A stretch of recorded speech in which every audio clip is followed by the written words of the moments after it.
We're scrambling for things to talk about. We're on the phone the night before, like, I guess we can talk about this. We talked about this before. Okay, we'll talk about, we like jiu-jitsu. Oh, Yes. how groundbreaking. Jiu-jitsu is very good. Not this week. We have too much to talk about this week. There's We a might lot. do 4-hour show. Tarek, what's going on, man? Much. What's going on in the world? In the world, first thing that we have to talk about, crazy, Mike Tyson is going to be fighting Jake Paul this summer. Really? Mike Tyson, 57 years old. Oh my God. I think his birthday is like in the next couple months. When the fight happens, he's going to be 58 years old. A couple years ago, we saw a 58-year-old Evander Holyfield face Vitor Belfort, and I was a little bit angry at Vitor after this. He put a beating on an old legend. Yeah, it looked bad. It looked bad. Yeah, it looked bad. I didn't see and that one. I mean, Mike Tyson. I see a training video of Mike Tyson. He looks amazing, but he doesn't have a 27-year-old standing in front of him. Yeah. And does he look amazing, or does he look amazing for a 58-year-old? He's still very intimidating as anything. He's as the scariest anything. man The on way earth. the way that he hits the bag and his speed, it's still very impressive. I mean, it's never going to be 20-year-old Mike Tyson. Mike Tyson, I think maybe at one point one of the youngest Olympic champions in boxing. He would a wrecking ball all through from 13. So at 13, his coach had to lie and tell people that he was 18 because nobody would believe that he's 13. Yeah. He was already at something like 200 pounds Yeah. at 13. So yeah, he's been fighting for a long time. He's got a lot of miles on him. One of my favorite fighters ever.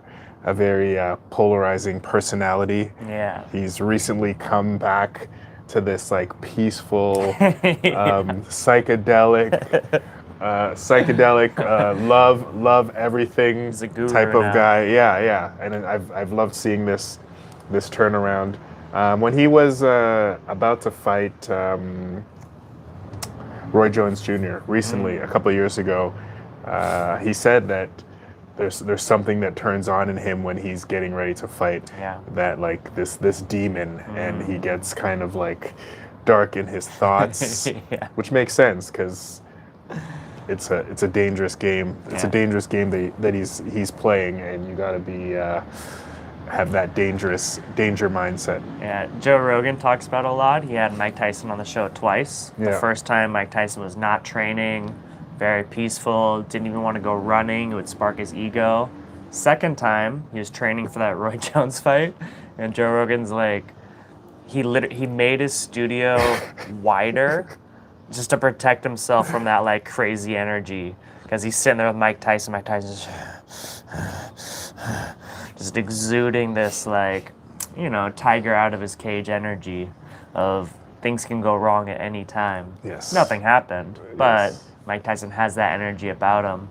Well known, very tough childhood, that man. Yes. Funneled it all into boxing. Things kind of went haywire once he was champion. And I don't know, did he stop boxing fairly young? Like, I know like things went off the rails. I can't And remember. I I don't remember think he his kept going his that long, last right? match. What was the guy's name? It was a white guy, and he lost the match. But it wasn't. Looked bad. It looked bad. He just looked tired. Yeah. And he even said, "I'm done. I have no business losing to a guy of this caliber." Yeah. So I mean, you could see that. Yeah, he was done. His heart wasn't in it anymore. And I don't think he was that old, No, he wasn't that like old. relatively. Yeah. I don't think he was that old. I don't think he loved the game anymore. But he wasn't that old, but he kind of peaked early. So I remember Lennox Lewis said something like this, because people had talked about him never facing Mike Tyson in his prime. And he said, this is true. He said he's met him before, and they had parallel careers. But Lennox even said he himself, he peaked later in his career.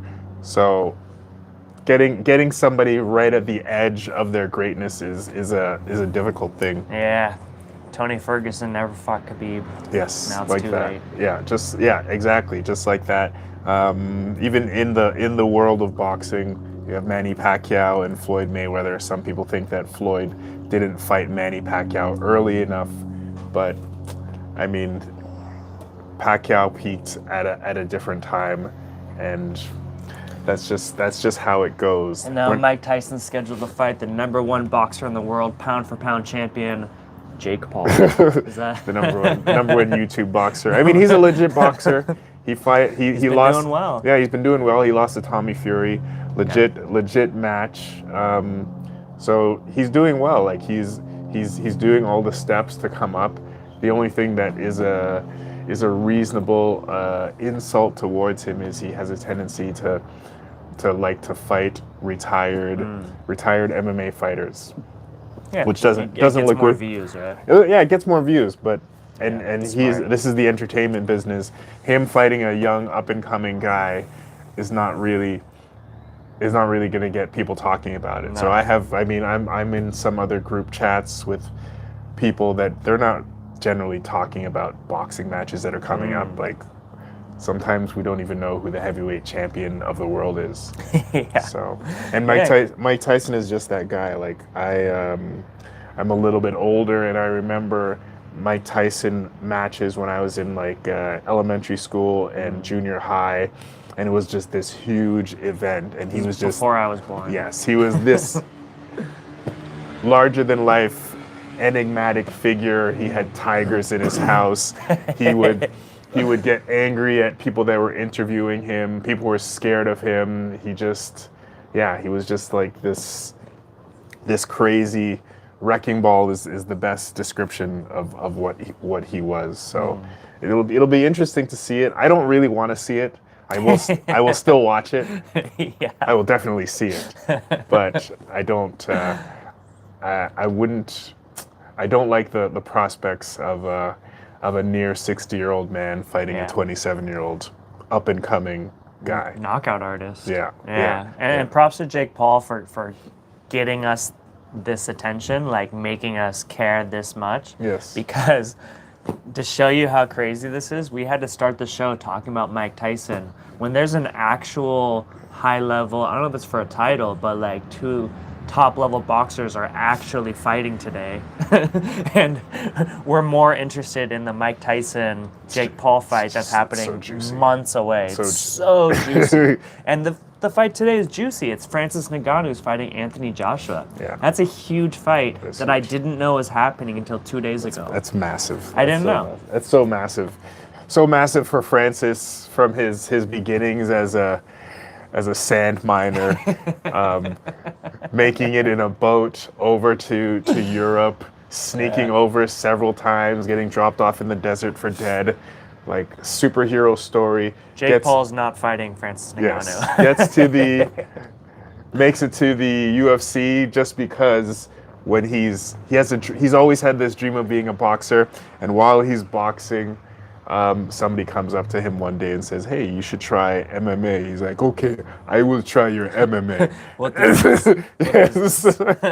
And he gets into the MMA, and he's just boom, boom, knocking everybody out. Becomes the greatest, possibly, arguably, greatest heavyweight champion. Short run. For a moment. Short run because he's just murdering everybody. Gets out of the UFC, does something that nobody has ever done. He retires as the heavyweight champ, fights out his contract, doesn't re-sign with the UFC, goes off into the sunset, so to speak, with everybody saying, you're dumb. Like, Nobody thought it was a good idea. Yeah, nobody believed in this idea that he's going to leave just because he wants to be able to box. This is a stupid idea, Francis. You should not do this. Lands a deal with the PFL and lands a fight with the biggest champion currently, Tyson Fury. And knocks him down. Yes, knocks him down. As well. Loses a decision that most people that I talk to thinks he got robbed of. So, crazy story. Now he's fighting Anthony Joshua. This is going to be very interesting. I think Joshua will be much more ready than Tyson looked. But I mean, I think we got the real Tyson Fury, but Francis is just that good. He's good. He's really good, and we're gonna see in a kind of an unfair test of his boxing. I mean, this is his second professional match against another one of the top like pound for pound boxers in the world, which is ridiculous. It's a very dangerous fight. He's not Yeah. taking the Jake Paul strategy of Yeah. getting people way past their prime. Yes. I'm not huge into boxing, but I know Anthony Joshua is one of the best knockout artists Yes. in the game. Yes. He's, well, from what I know, in his prime. I don't know. Yeah, and he's taking this seriously too. He's not, and he's not like overconfident. Joshua says he knows that Francis is very dangerous. He's training for the match. Doesn't know what's going to happen. He believes that he will be able to finish Francis, and Francis also feels the same. So It's a real fight. it's a real fight. During the press conference, one of the press conferences leading up to this,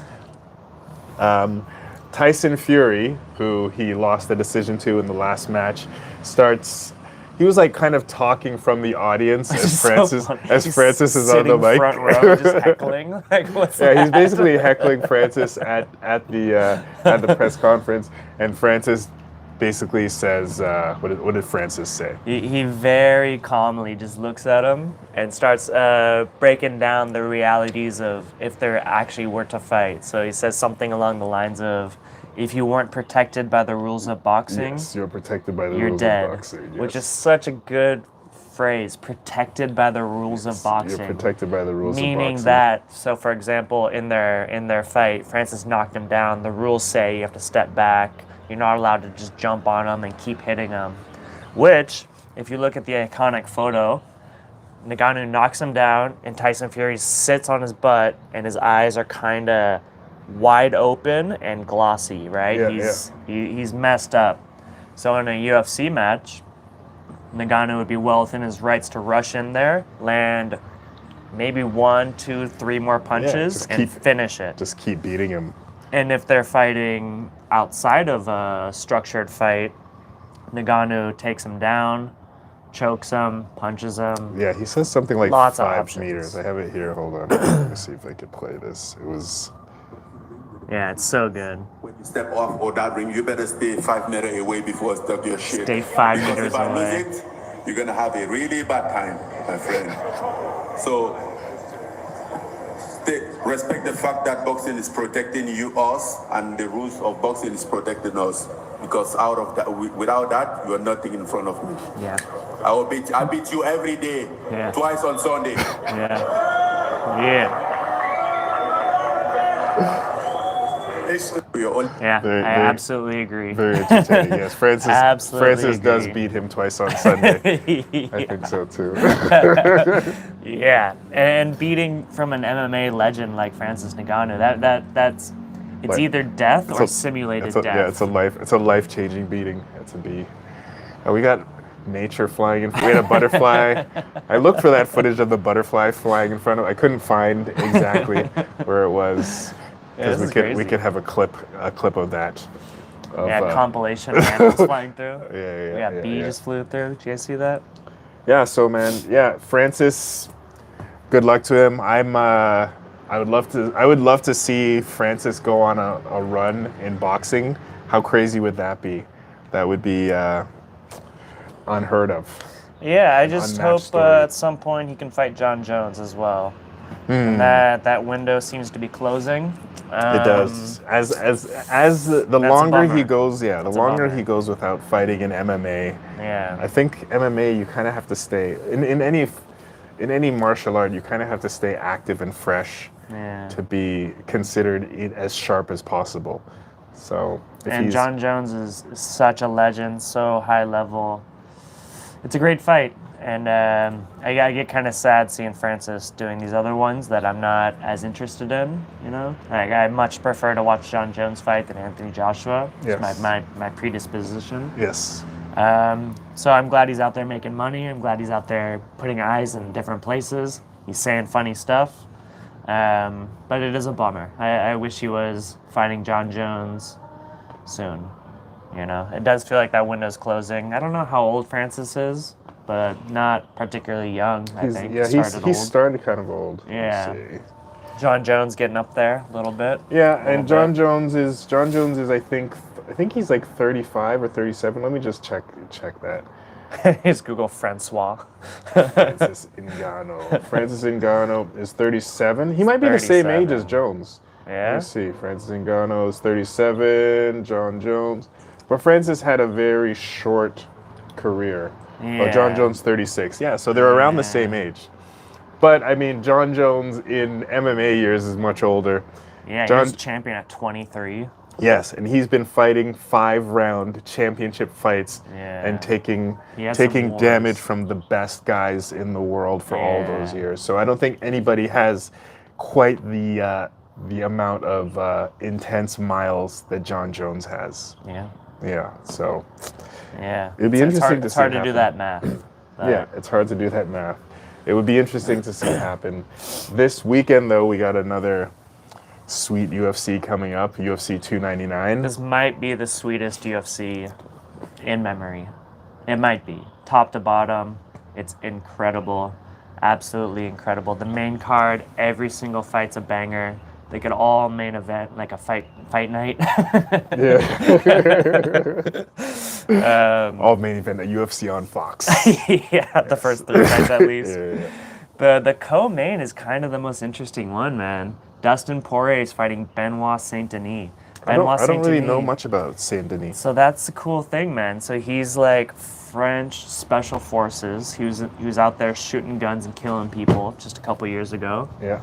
Yeah, Matt's fallen down. Who cares? Yeah. And then he's come into the UFC and kind of taken it by storm. So I can't tell you who he's fought, but I know that he's just about murdered them. Like whatever the closest you can get to murder in the UFC.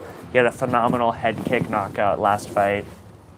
So this is a crazy leap up in competition. He's leapfrogging like the whole division by getting to Dustin Porier. Dustin Porier, he's never been a UFC champion, but it feels like he has. He's just that much of a legend. He's always been in the top 5. He's been top 5 for like 10 years. He's fought champions. He's done other things. Absolute legend. Getting a little bit old, but right there in competition. And I think Benoit Saint-Denis is a little bit of a favorite in this fight, which is crazy. So that's absolutely one to watch. Who knows what's going to happen? Oh, and do we have... He's 13-1. He's 13-1, and I think it's 5 rounds. Let me see. To be confirmed, but no matter what happens, that co-main event's probably the most interesting one. Just because Benoit Saint-Denis, he looks like he's going to kill everybody, but we don't know. UFC, you never know.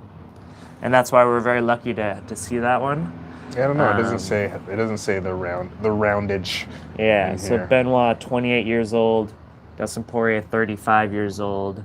That's a big turning point for both guys. Benoit coming into his own. Dustin Porier maybe falling out of step. I don't know. And Dustin Porier, he just got knocked out, right? By Gigi. Is that true? Let me see. Let me double check that. Yeah. I don't remember. Let's see.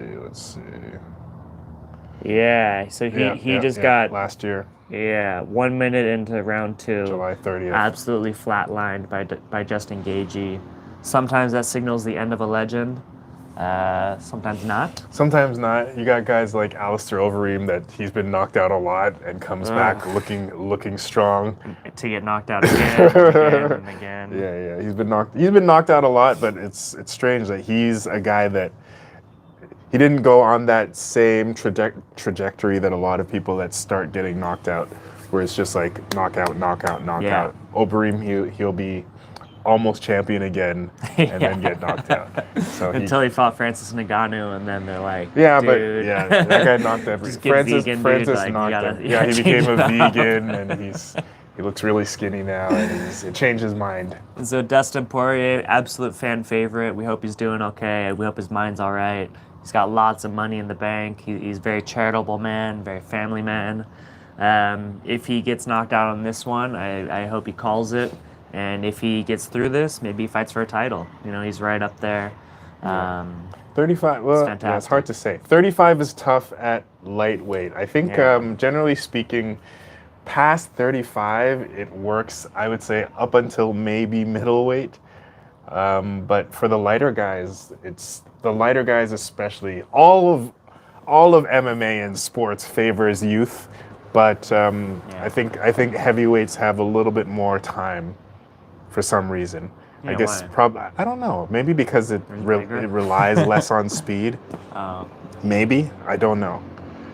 It's hard to say. Maybe they cut less weight too. That could be it too. Okay. That would be my guess. The main event, Sean O'Malley versus Marlon Vera. This fight has been put off a few times, right? Such a good Your fight. boy Marlon. My boy Cheeto. The first time I ever ran a warm-up in a jiu-jitsu class, a big step up for any would-be jiu-jitsu coach, was in Cheeto Vera's class, 10th Planet Irvine back in the day. We did some rolling. He was a black belt already at the time. This was maybe 8-9 years ago. He was in the UFC, training in the Yi. Great attitude, just a full-time training guy, always having fun, always telling jokes. He was there with his family. He moved his whole family from Ecuador. And I remember when it happened, man. He won a performance bonus in the UFC.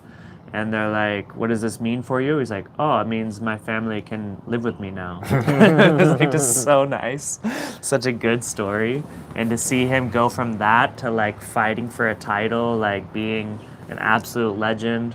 They're saying for the first time in the UFC, a fighter has had to do a full day of promotional material, interviews and such, in Spanish. This is the first time that like Latin America's come on board.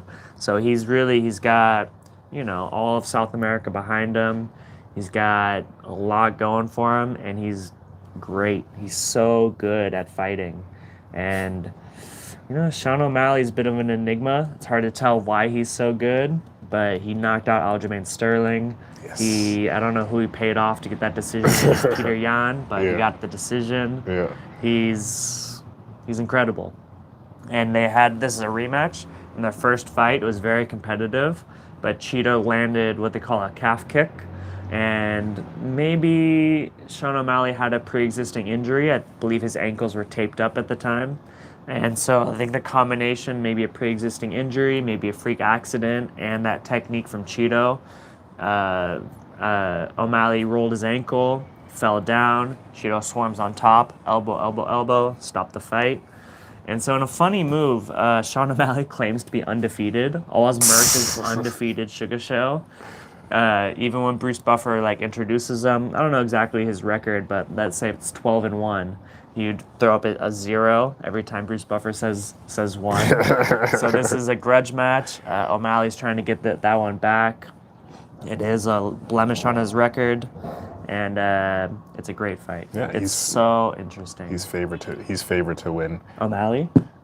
Yeah, right now. Really? As of right now, he's still favored to win. Wow. Oh, barely. Yeah, barely. Very close. Very close fight. Close odds, which can change. Yeah. Which can change. The match that I'm looking most forward to, well, the O'Malley fight for sure, but this Kevin Holland versus Michael Venom Page. Michael Venom Page finally coming to the UFC. Incredible. I mean, a little bit late. We're not getting him right in his prime. Yeah. He's got a 21-2.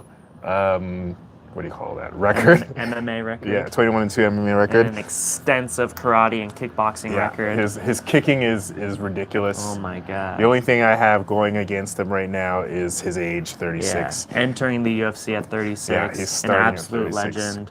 I remember I was watching Michael Venom Page highlights. I distinctly remember this. More than 10 years ago when I was in college, I remember waking up. My girlfriend had a beach house. Waking up, sunny day, watching some Michael Venom Page highlights and being blown away. So this was when he was a young man doing all sorts of tornado kicks. Lots of spinning. And just things that look impossible. You'd see it in a movie and be like, oh, that's cool. Like John Wick type stuff where it's like, yeah, that's cool, but come on. And he's doing it in high-level competition, and he did it in Bellator. He's the only man to actually break a skull in MMA. It was the sickest highlight ever. He, Cyborg, kind of leaning in for a takedown, and he does a jumping knee And you could see in the match, Cyborg just grabs his head and goes down right away. And when they show a clip of it later, you could actually see the huge indentation in his forehead. He got an X-ray after, and it's literally a broken skull. Yeah, he broke his head. He broke his head with a knee. Crazy. Very interesting. Kevin Holland is also very interesting. Kevin Holland is a character. Such a he character. tries to be very exciting, so almost to his detriment. Super to his detriment. To his detriment. Like he decided to be in a striking match with Wonder Boy. So, I mean, it would be smart of Kevin Holland, I think he's a black belt. Yeah, he's a high-level jiu-jitsu black belt. He's a Travis Luter black belt. Yeah. Great jiu-jitsu. Good Doesn't usually use Good it. idea to take down Michael Venom Page if Might you be a good can. idea to pull guard. Yeah, take him down or something. But yeah, Kevin likes to strike. Yeah. And he's very unorthodox with his striking. Just unorthodox in general. He'll be on his back. Talks mad trash. Mounted and like talking to people in the audience, like, "Hey, can you believe what's happening?" Like he's There's a very funny one when they're fighting in the Apex during pandemic time, and they're doing the small place, no crowd, so it's quiet in there. And he's getting wrestled. He's getting out wrestled. He turns to DC. DC, what do I do? Khabib, Khabib, what do you think, man? He's talking. Yeah, it's just like, constantly is he talking. Taking this seriously? Yeah, he's constantly talking. Yeah, it doesn't seem like he's taking it seriously, but he's a fun guy to watch. When he does win, fun. He has knockout power. Potentially an amazing fighter. He's the younger guy here. He's the favorite. Or sorry, what's going on right now? Page right now is the betting favorite. Yeah, so it says slight Page favorite. is the favorite now, but Holland maybe started as the favorite. I believe that's what it's saying. So just from being younger, but then as the odds come out, people start placing bets and the odds change accordingly. Yeah. So Venom Page, I'm sure he has a legion of fans behind him. He's a British fighter. Actually, it says right. British 130. bet on their own. Yeah, comes in slight favorite. Yeah, so it's saying two different things. So I believe that's like came in as favorite, and now Venom Page is the favorite. Oh, money line? I don't know. It's very close. It's very close. It's a close. They're close. They're a close fight. And it's an unknown because Page has not been fighting in the UFC. It's always kind of unknown when guys come in from Bellator or whatever other fighting league because they haven't fought somebody in the UFC for you to compare them to say, okay, he did this against this guy. And even then, like, they call it MMA math. Like, oh, he beat him, but he lost to him. Therefore, is this guy better? Therefore, he will win. MMA math doesn't line up. And that's why it's always interesting. You always got to watch the fight. And you never know these guys, like, especially a guy who's been training his whole life, like Venom Page. He's definitely got injuries. Things aren't quite working right. He's got things going on in his life. And you never know. You never know how it's affecting someone. So it's always super interesting. Yeah. Super, super interesting, this one. Burns versus Della Maddalena. Yeah, so this is another one. Gilbert Burns, title challenger in the past. He had a great first round against Kamaru Usman. Yes. Looked like he might be champion. He kind of fell off, lost some good matches. He lost to Khamzat Chimaev. That was a close match. Probably the best fight in UFC history. Yeah, it was a very close match. And he's getting a little older. The best challenge to Khamzat, I think, is the hardest. One of the hardest challenges that Khamzat has had. Yeah. Was this Burns match? Absolutely. He was not able to like dominate him on the ground like he usually does to people. There was no ragdolling going on, and Burns was able to kind of outstrike him in this match. Khamzat had to use his wrestling to stop some of the striking, so it's going to be interesting to see what Burns can do.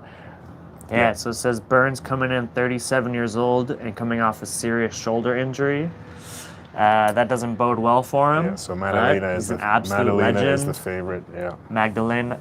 How do you say? Maddalena. Della Maddalena. Yeah. Terrible name, but a great fighter. It says, 6-0 in the UFC. Yeah. Young guy coming in slight favorite.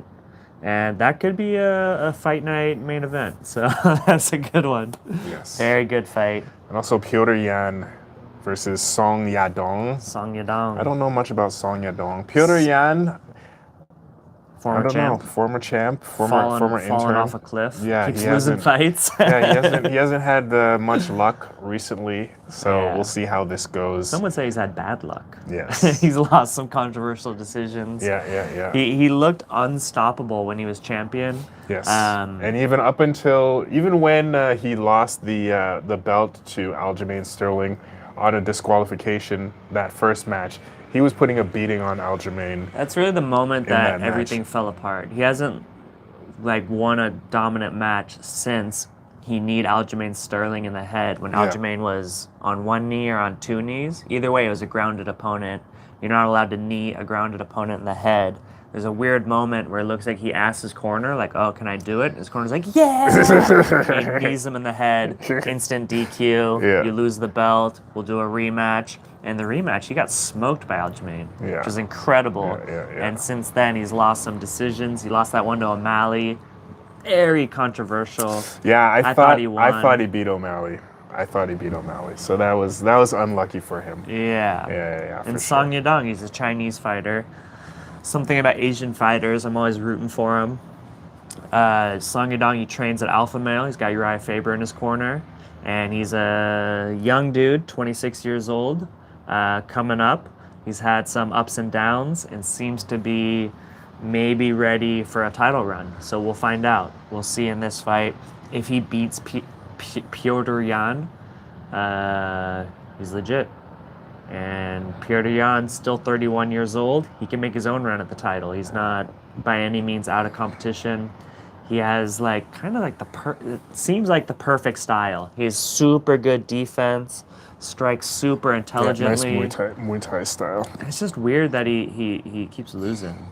No, he's got some they say something. He's got a qualification from Russia, Master of Boxing, something like okay. that. You know what I mean? Okay, Like nice. there's a rank that they give out to people in Russia. Yeah. I think it's Master of Boxing. That Yeah. sounds It's like a crazy. It's like a black belt boxer. Yeah, but like from the government. Like I don't know. Yes. So that's great. Like to start a main card with Petr Yan and Song Yadong, that's gonna start the fight off, all the fights off with fireworks, and then straight into Gilbert Burns, and then MVP, and then Dustin Porier, and then top it off with a main event, Sean O'Malley, Chito Vera. Oh my God, this is an absolutely must-watch UFC event, top to bottom. Don't miss any of these fights. This is the prelims. You got Curtis Blades in the Prelims. prelims. That'll be interesting. Blades is a little bit older. I think. I don't know how much time Blades has. Pedro Munoz is also there versus Kyler Phillips. I don't know anything about Kyler Phillips, but somewhat interesting prelims. At least Curtis Blades is the main event of the prelims. Yeah, Rafael dos Anjos, former champion in the prelims. Worth checking out. Yeah, worth Old checking man out. against a young gun. Yeah. Yes, I hate these young guns versus old man fights. But It's the I theme think, of the event. That's Yeah. how they're structuring it.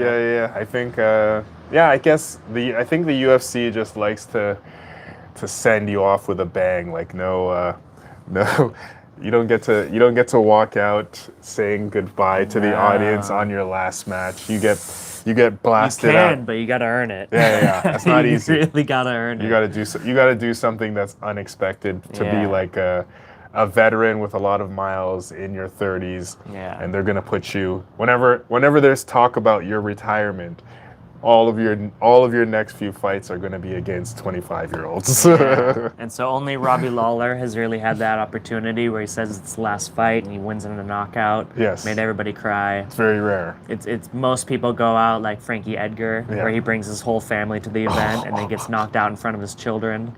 Yes. You know, that's more. That's the usual goodbye. That's the usual goodbye. match. Unfortunately. Anderson Silva, his goodbye was, I don't think he ever had an official goodbye, but he's had some. The Michael Bisping. That was rough. No, I think he fought since then. He did fight Kevin Stylebender? Holland. He fought I think he did fight Stylebender. Yeah, that was great. It was a good That was match. like a passing of the torch. good Super match. respectful. It was a good match. Yeah, real yeah. fight. Yeah. Like stuff like that. Yeah, going out like that, losing a decision to a new up-and-coming guy, that's okay, but Yeah. I hate to see like the old guy just get smoked which is what I Yeah. worry about with Mike Tyson and Jake Yeah, Paul. real concern, man. Yeah.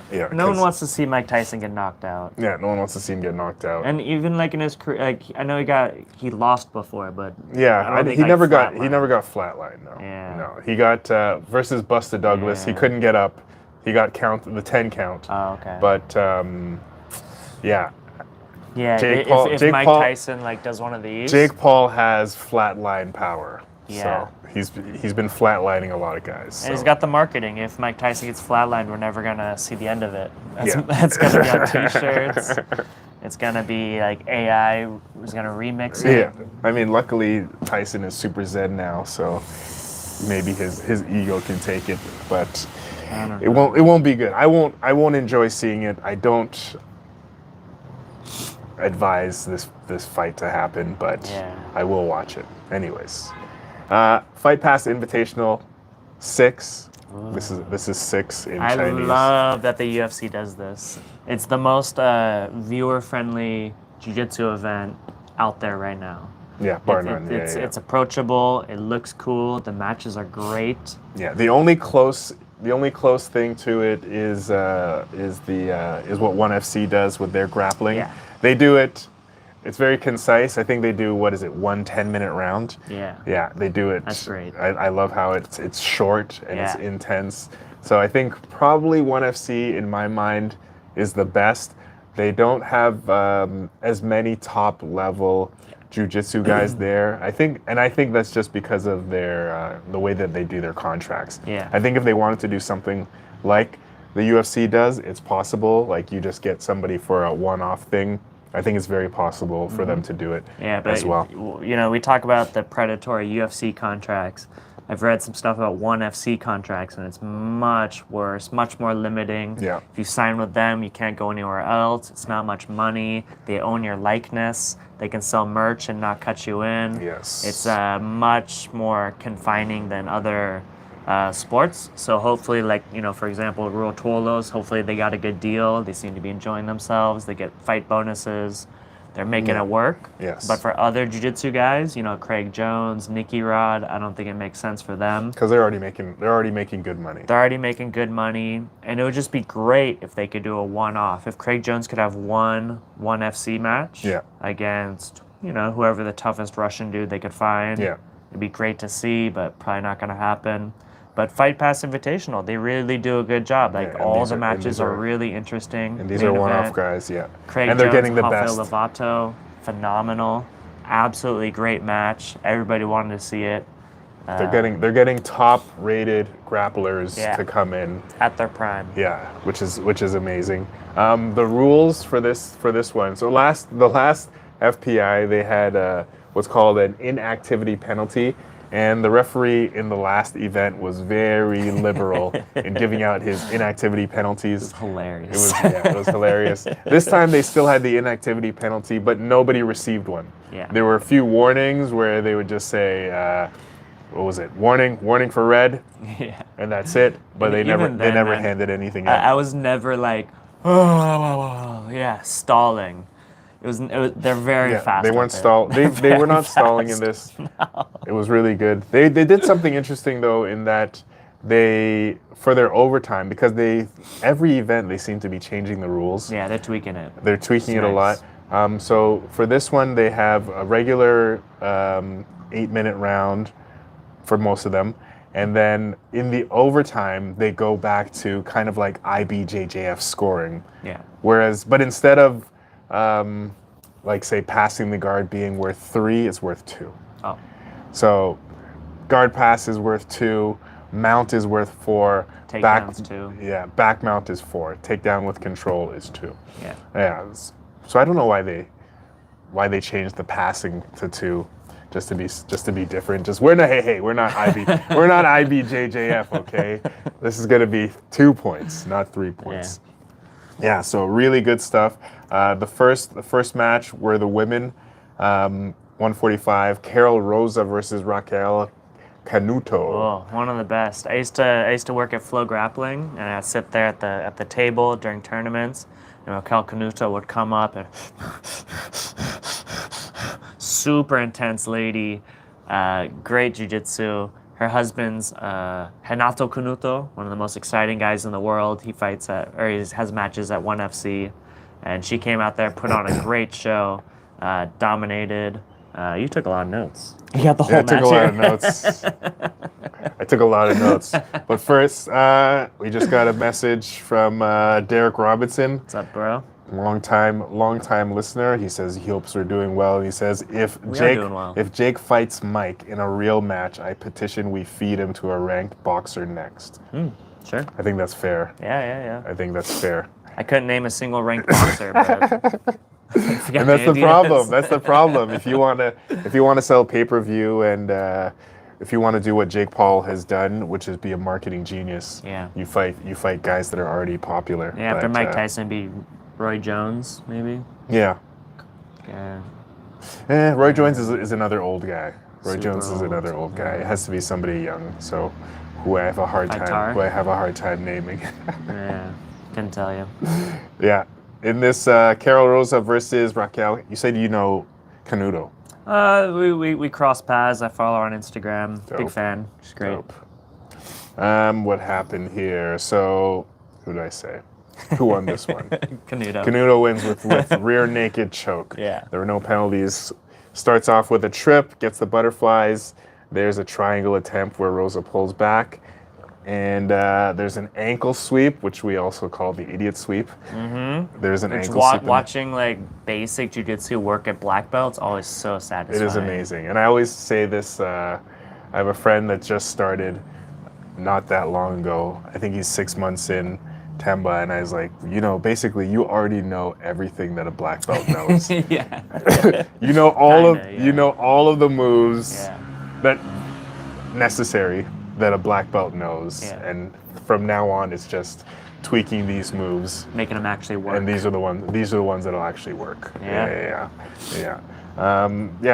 She gets a rear naked choke. This is a super fast match. There was no stalling. No stalling. Just a ball of dust rolling around on the floor. These girls were getting after it, and this is the first match, and it set the pace for a lot of action throughout the whole event. Mm-hmm. Next was Ben Eddy. This is your guy. One of my heroes, Ben Eddy. He's absolutely rubber guard master. He's inventor of a move called the Hindulatine, where you get someone in your rubber guard, and with your leg behind their head, reach around, you hit a guillotine. Yes. I cannot Hindulatine. Most people should not Hindulatine. Yeah. I've hit one in competition before. Thanks for acknowledging my accomplishments. And so everybody knows when they have a match with Ben Eddy, this is all he wants, right? It's not all he's good at, but he's the best in the world at that one very niche thing. And most gyms, there's nobody in the gym playing that game. So nobody knows the defenses for it. It's hard to practice. Yeah, you can't really train for it. You can't ask your partners, hey, could you just start Hindulatining? Like, it's such a weird niche thing. But in this match, he had a match against Shane Shapiro, who's an MMA fighter. Yes. And he came in overweight. They were supposed to be, I believe, 170, and Shapiro's like, yo, I'm not going to make it. So he came in significantly bigger, and he dominated. He took him down, passed his guard. Crushing pressure. And Ben Eddy, he's a bit depressed about this. He put out a thing on Instagram like, sorry, I sucked, which I always hate to see that. That hurts my heart. Because it was a good match. It's just Ben Eddy couldn't get him in his rubber guard. Yeah, Ben Eddy was on his back the whole time, and he was attempting. He was throwing up the rubber guard, but it was just the crushing pressure from Shane just kept opening that guard up, and he was not able to lock his ankles together really. He wasn't able to grab a hold of his ankle. Yeah, which is real, How do you beat someone, pass his guard, and mount him? Yeah. It's pretty classic. Pass his guard. You pressure him, make sure he cannot control you with his guard. Just shoulder pressure, and it was that. Yeah, and props to Shane Shapiro. I look forward now the names in my mind. Hopefully he does more jiu-jitsu, some more MMA. By all accounts, he's great at both. Yes. So very strong hairstyles in this match too. Shane Shapiro coming in with a wild mullet, wild mullet with tattoos on the side of his head, and Ben Eddy with the porno mustache and the ponytail. Yeah, so crazy hair. Love it. And it was also like kind of like a classic body style, because Ben Eddy kind of had the more long lean look, and Shane Shapiro was kind of this short tank. Yeah. Where with short limbs, just very stocky, very strong looking, and he just went in there and he used that strength, and he just used that strength and that gravity and just held Ben Eddy down, and didn't let him get up, and didn't allow him to move his hips around. Yeah, it's great. And so this actually went to overtime. There was no finish. It finished on points, and like I mentioned before, they were using points for passing, and so Shapiro got 2 points for passing, and he got 4 points for mounting him, and finished the match kind of in that way. That was it. Overtime. No, he tapped him. Did he tap him? Yeah. Oh, so shoot. he You're mounted right. him Triangle. and then set up an arm triangle. Arm triangle. And that was it. So if he didn't finish the arm triangle, he would have won on points, but he did get the tap. Oh yeah, and so, he did get the tap. You know, props to Shane Shapiro, legend. Glad to know your name. Yes. Then we had. Gigi, already said this. Gigi Canuto. No, it's a new Gigi Canuto. There's two Canutos. Gigi Canuto versus two Canuto Denise girls. Gomez. Yeah. Both MMA girls, and so one of them is Canuto. She's a wrestler, 18-year-old, super confident. She came in kind of like, what is she? It was a Junior Gong, a reggae song that she came in with, like Okay. really, like, coming in really confident.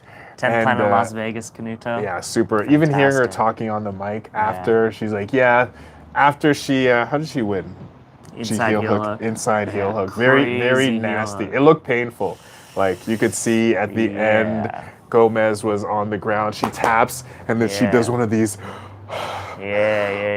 Deep breath. I watched this finish in slow motion a couple of times. So Canuto has the heel. She got a good bite on the heel, but her legs aren't perfect, and her grip's kind of weird. And so she has like a good play on it.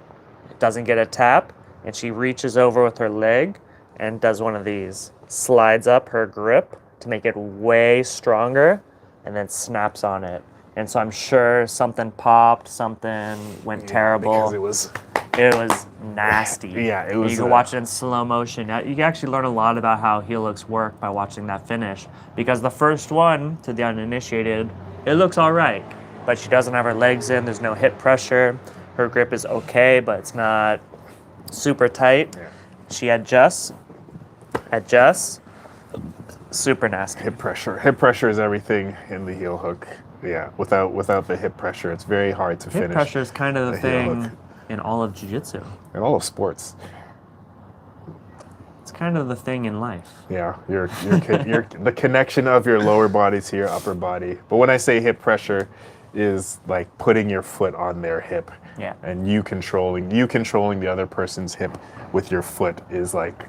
That is it with heel hooks. That's everything with the heel hook. And this was a nasty heel hook. I mean, luckily Gomez wasn't limping when she came out, but at the next day, I'm sure. Yeah, she's gonna feel pain. And they're both MMA girls, so hopefully this doesn't affect her MMA training and career. But I mean, jiu-jitsu is also a dangerous game, especially when all of it, people get their arms broken. You can, even things like wrist locks can mess you up for a long time. So there's a lot of things that can go wrong. I mean, they're not getting knocked out. Yeah, there's no brain damage, but lots of other damage. Lots of body damage, yes. Yeah, lots of damage to the body. And then in the speech, like I said, super confident Canuto apologizes first of all for sucking in this match, which I didn't like that. It's wild. Because after that's crazy. If somebody destroys me with a heel hook and then they say, "I'm sorry, I didn't do very well," kind of an insult. It's wild. Yeah. And she did very well. But that supreme confidence that she has, she says she does this all the time. she basically just said, I am very good at jiu-jitsu in the end. So props to her for this.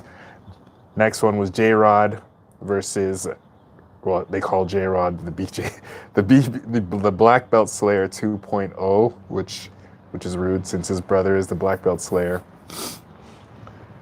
True. Versus Jonnatha Alves, Brazilian Art of Jiu-Jitsu black belt, 15 years, black belt world champion, versus this black belt Slayer.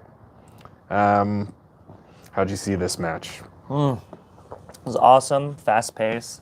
J-Rod, they're saying in the commentary, he's just been wrestling since he was 6 years old. Started training jiu-jitsu not that long ago. Like he's not some super long-time jiu-jitsu guy, quite the opposite. And so it's just really incredible how much success he's having. And so he went out there, guns blazing, such a crazy pace. I don't This exactly one goes to remember all of it. overtime. This goes to overtime, and in overtime, he does a duck under takedown where they do this Fantastic thing duck where they, under. you Oh know, my that jiu-jitsu God. thing where they grab each other's hand, they Which I've never interlace. done. Yeah, I've never done it. It seems ridiculous. I don't know I don't the benefit. I don't know why I would give my hands to somebody like that. So they do this interlace thing, and then he uses it and ducks under, takes him down, wrestling. takes his back, chokes him out. So yeah, it was an amazing match as well. I would say this was probably one of the slower paced matches of the whole event. Yeah, the other ones were a little bit more explosive. Next one, which is the one I was looking most forward to, is Kody Steele versus Ronaldo Junior from Atos. Kody Steele is an undefeated MMA fighter. He's just a very explosive, very fast twitch kind of competitor. Oh yeah. I've seen him do a lot of matches, and I don't think he's won any of them. But I don't think he hasn't won any of the grappling matches that I've watched him in. But they're always incredible. yes, but despite him not winning, he's like my favorite person to watch right now, just because he likes a lot of blast doubles. He likes a lot of just explosive moves during this match. So there is one mat return by Ronaldo, which is a mat return is kind of mat return is not exactly a suplex. It's like almost a suplex. Yeah, so the difference is, Ronaldo Jr. had him from behind with a waist. A suplex would be you go over your back and kind of arch behind and make the guy land on the back of his head. A mat return is you pick him up and then send him down face first. So it's a much lower energy, much more like effective move. Yes. So Ronaldo, he does have one mat return in this super impressive. There's no points are scored, or nothing is happening. Except these guys are going back and forth. There's a lot of like slapping. They're pushing each other. It's very, very intense. They almost fly off the ring several times. It's a raised mat with people sitting around. Yeah. And so everyone around Yeah. very nervous. So a lot of back and forth, a lot of kinetic energy happening in this. Yeah. Ronaldo does a very smart thing, knowing that Kody is such an explosive wrestler, is for most of it he's pulling guard. Yeah. So as they do a little bit of stand-up, and he does, like I said, Ronaldo does get the one mat return, so he's doing a little bit of stand-up, but for the most part, he's pulling guard, knowing that he doesn't want to get into a wrestling exchange with Kody. This goes to overtime. Also in overtime, nobody scores any points, but the highlight of the whole event happens. Kody hits Ronaldo with a sick suplex. So beautiful. So beautiful. They're kind of twirling, trying to get behind each other, and Kody snaps his hands around Ronaldo's waist, plants his feet, and sends him straight backwards. A German suplex a la Chris Benoit, a la Kurt Angle in the WWE, straight back onto his head.